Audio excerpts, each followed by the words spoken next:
નમસ્તે વિદ્યાર્થી મિત્રો, આજે આપણે ગુજરાતીમાં ભાષા સજ્જતા વિશે સમજવાનું છે. જે કાવ્ય 2ની પાછળ જે ભાષા સજ્જતા આપેલી છે તેના વિશે આપણે જોવાનું છે. પેજ નંબર 5, સ્વર અને વ્યંજન.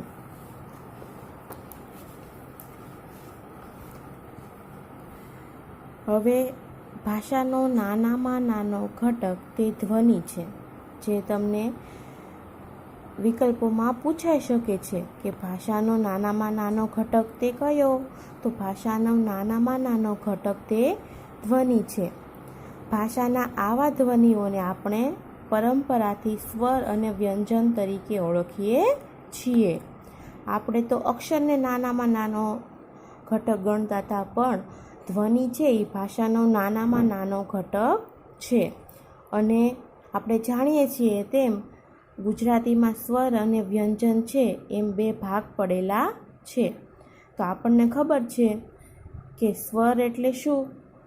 તો કે મોં કે નાકમાંથી ધ્વનિ રૂપે સંભળાતું એ વાયુમોજું કોઈ અવરોધ વિના જુદા જુદા પોલાણોમાંથી આંદોલિત થઈને બહાર આવે ત્યારે સ્વર સંભળાય છે. એટલે કે સ્વરની વ્યાખ્યા શું કરી શકાય? તો કે કોઈ પણ અવરોધ વગર ધ્વનિ મોં કે નાકમાંથી બહાર આવે ત્યારે તેને આપણે સ્વર કહીએ છીએ. બરાબર? કોઈ પણ અવરોધ વગર ધ્વનિ સંભળાય તો એ સ્વર છે તેમ કહેવાય. એમાં ક્યાં ક્યાં આવે છે ધ્વનિ? તો કે અ, આ, ઈ, ઉ, એ, ઓ, ઉ, એ, ઐ, ઔ, આહા, આ બધા છે એ સ્વર છે. સમજી ગયા બધા? હવે વ્યંજન. તો કે મોં કે નાકમાંથી ધ્વનિ રૂપે સંભળાતું એ વાયુમોજું ક્યાંક પૂરેપૂરું કે આંશિક રીતે વ્યંજન. મોં કે નાકમાંથી ધ્વનિ રૂપે સંભળાતું એ વાયુમોજું ક્યાંક પૂરેપૂરું કે આંશિક રીતે અવરોધાઈને બહાર આવે ત્યારે વ્યંજન સંભળાય છે. એટલે કે વ્યંજન એટલે શું? તો કે વી વત્તા અંજન. અંજન એટલે આંજવું, મેળવણી કરવી. જે ધ્વનિ ઘટક એકલો ન ઉચ્ચરાય પણ સ્વરની વિશિષ્ટ મેળવણી કરવી પડે તેને વ્યંજન કહે છે. એટલે કે મોં કે નાકમાંથી ધ્વનિ રૂપે સંભળાતું એ વાયુમોજું ક્યાંક પૂરેપૂરું કે આંશિક અવરોધાઈને બહાર આવે છે. એટલે કે એમાં અવરોધ અનુભવાય છે. જ્યારે આપણે વ્યંજન બોલીએ છીએ ત્યારે એમાં અવરોધ અનુભવાય છે.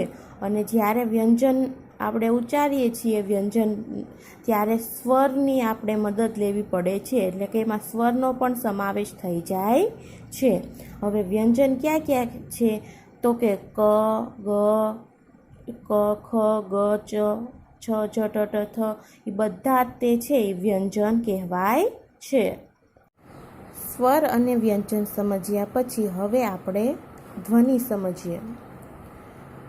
એમાં પહેલું છે અઘોષ ધ્વનિ. નાદતંત્રી મહદઅંશે અલ્પ માત્રામાં કંપેને જે ધ્વનિ ઉત્પન્ન થાય તે અઘોષ ધ્વનિ કહેવાય છે. એટલે કે સરળ ભાષામાં કહેવું હોય તો જે વ્યંજનો બોલાતા ગળાનો ભાગ ઓછો ધ્રુજે તે અઘોષ ધ્વનિ કહેવાય છે.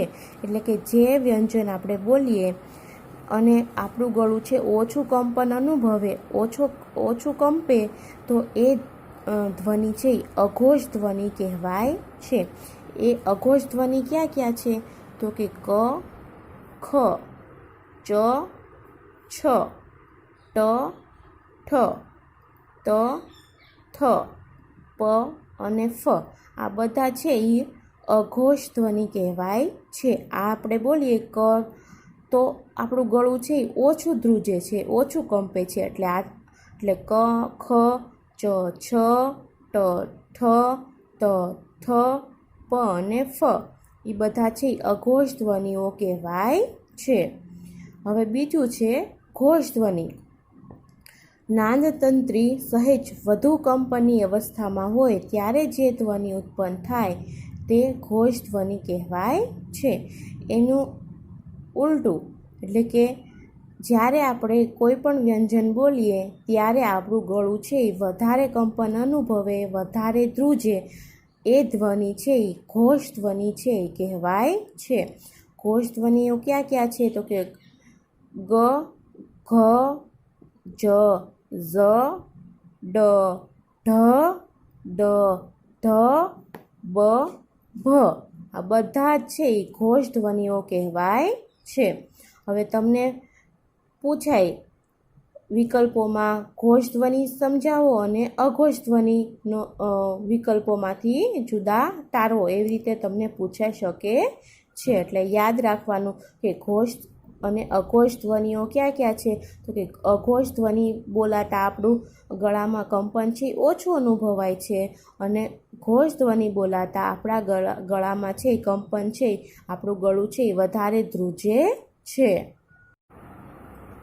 હવે આપણે અલ્પપ્રાણ અને મહાપ્રાણ સંજ્ઞાઓ વિશે જોવાનું છે. જે ધ્વનિના ઉચ્ચારણ વખતે અવરોધ થતા કે અવરોધ દૂર થતાં આવતા હવાના ધક્કાના જથ્થાને દર્શાવે છે. એટલે કે અલ્પપ્રાણમાં શું હોય છે? જે વ્યંજનનો ઉચ્ચાર કરતાં શ્વાસ ઓછો ઘૂંટાય તે અલ્પપ્રાણ વ્યંજન કહેવાય છે. એટલે કે જે વ્યંજન બોલીએ અને આપણો શ્વાસ છે ઓછો ઘૂંટાય તો એ અલ્પપ્રાણ વ્યંજન છે કહેવાય છે. વ્યંજન બોલતી વખતે ઓછી હવા બહાર નીકળે તો તે અલ્પપ્રાણ છે તેમ કહેવાય છે. તેવી જ રીતે મહાપ્રાણ બીજો કઈ સંજ્ઞા છે? મહાપ્રાણ. હવે મહાપ્રાણ એટલે કે જે વ્યંજનનો ઉચ્ચાર કરતાં શ્વાસ છે વધારે ઘૂંટાય તે મહાપ્રાણ ધ્વનિ કહેવાય છે. આપણે મહાપ્રાણ અક્ષર બોલતા હોઈએ તો બોલાતી વખતે વધુ હવા બહાર નીકળે છે, એટલે એ મહાપ્રાણ અક્ષર ધ્વનિ કહેવાય છે. તો એમાં ક્યાં ક્યાં આવે? તો કે મહાપ્રાણમાં આવશે, પહેલાં અલ્પપ્રાણમાં આવશે ગ, જ, ડ, દ અને બ. પછી મહાપ્રાણમાં આવશે ઘ, જ, ઢ, ધ અને ભ. એટલે કે મહાપ્રાણ બોલતી વખતે છે આપણે વધુ હવા બહાર કાઢીએ છીએ, જ્યારે અલ્પપ્રાણ બોલતી વખતે આપણે ઉચ્ચારતી વખતે આપણે હવા છે એ ઓછી બહાર કાઢીએ છીએ.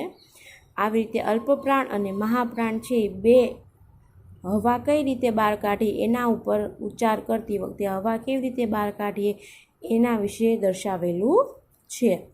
ત્યાર પછી છે અનુનાસિક ધ્વનિ. હવે અનુનાસિક ધ્વનિ એટલે કે મોંનો માર્ગ અવરોધને કારણે બંધ થઈ જતાં હવાનું મોજું નાક દ્વારા પસાર થાય ત્યારે અનુનાસિક ધ્વનિ સંભળાય છે. હવે ગુજરાતીમાં કેટલાક અનુનાસિક ધ્વનિઓ પણ છે કે જે મુખ દ્વારા તો બોલાય છે પણ નાક દ્વારા પણ બોલવામાં આવે છે. જે વ્યંજનો પોતપોતાના સ્થાનેથી બોલાવા ઉપરાંત નાકમાંથી પણ બોલાય તેને અનુનાસિક ધ્વનિઓ કહેવાય છે. એટલે કે નાસિકા દ્વારા, નાક દ્વારા પસાર થાય એનો ઉચ્ચાર છે નાક દ્વારા પસાર થાય છે ત્યારે તે અનુનાસિક ધ્વનિ સંભળાય છે, એટલે કે અનુનાસિક ધ્વનિ કહેવાય છે. એમાં બધા અનુનાસિક ધ્વનિઓ કહેવાય છે જે ચોરસમાં દર્શાવેલા છે એ અનુનાસિક ધ્વનિઓ છે.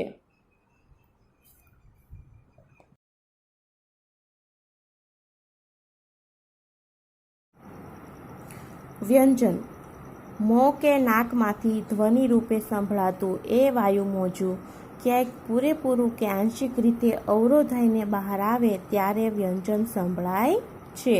એટલે કે વ્યંજન એટલે શું? તો કે વી વત્તા અંજન. અંજન એટલે આંજવું, મેળવણી કરવી.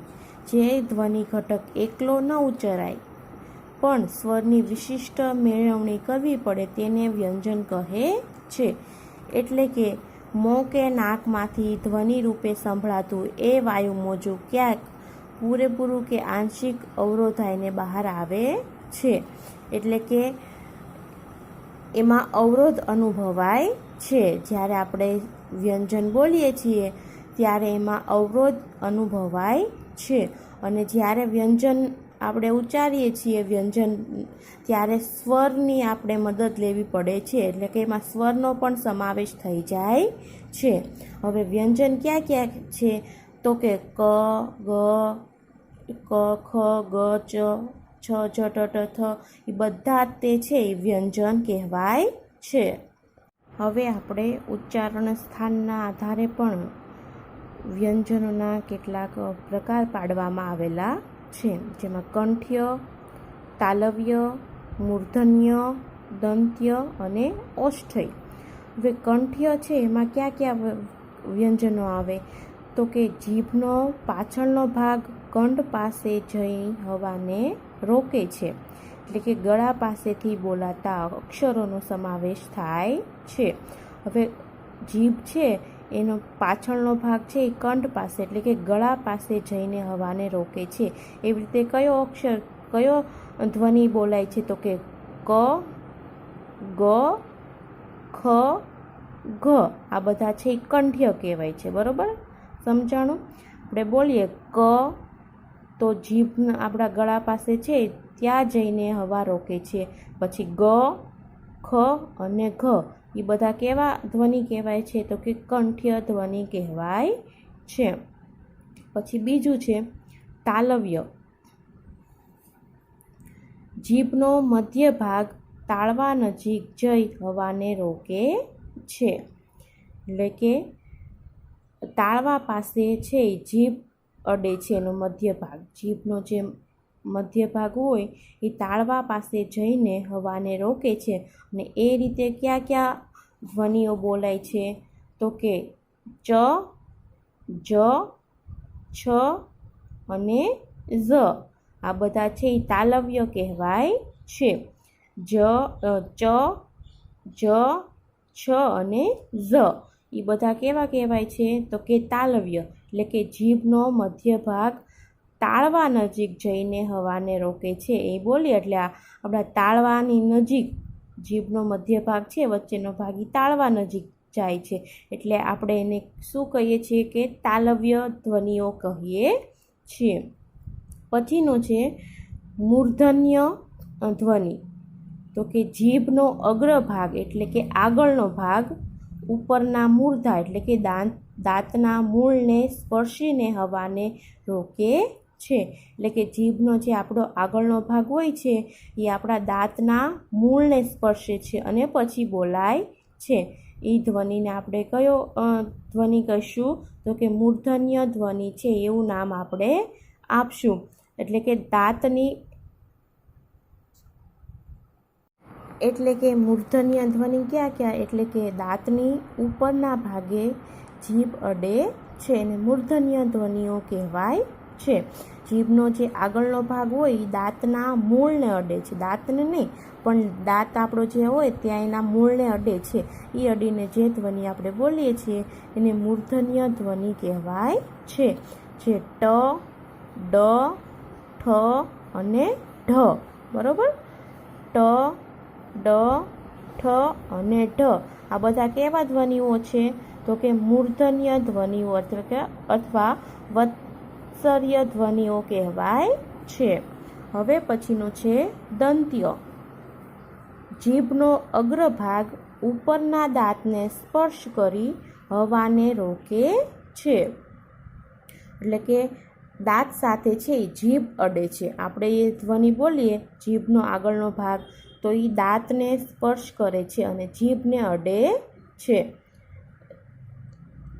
તો એવા ક્યાં ધ્વનિઓ છે? તો કે ત, દ, થ અને ધ આપણે બોલીએ એટલે દાંત સાથે છે એ જીભ અડે છે. પછી આવે છે ઓષ્ઠ્ય. બંને હોઠ એકબીજાને સ્પર્શ કરી હવાને રોકે છે. એટલે કે આપણે ઓષ્ઠ્ય એક અર્થ હોઠ પણ થાય છે. એટલે કે ઓષ્ઠ્ય બંને હોઠ એકબીજાને સ્પર્શ કરી હવાને રોકે છે. એટલે કે હોઠ બંધ કરીને આપણે જે ધ્વનિ બોલીએ તેને ઓષ્ઠ્ય કહેવાય છે. એવા કયા કયા ધ્વનિ આવે? પ, બ, ફ અને ભ. આ બધા જ ધ્વનિઓ છે આપણે હોઠ બંધ કરીને બોલીએ છીએ. પ, બ, ફ અને ભ. એટલે કે એને ઓષ્ઠ્ય ધ્વનિઓ કહેવાય છે. જ્યારે તમને એમ લાગે કે આ ધ્વનિમાં ખબર પડતી નથી તો એ જીભનો કયો ભાગ અડે છે, દાંત સાથે, તાળવા સાથે કે હોઠ સાથે કેવી રીતે અડે છે તેના આધારે છે એના એ જોઈ લેવો અને પછી એનો છે એ આપણને જવાબ છે એ મળી જાય છે.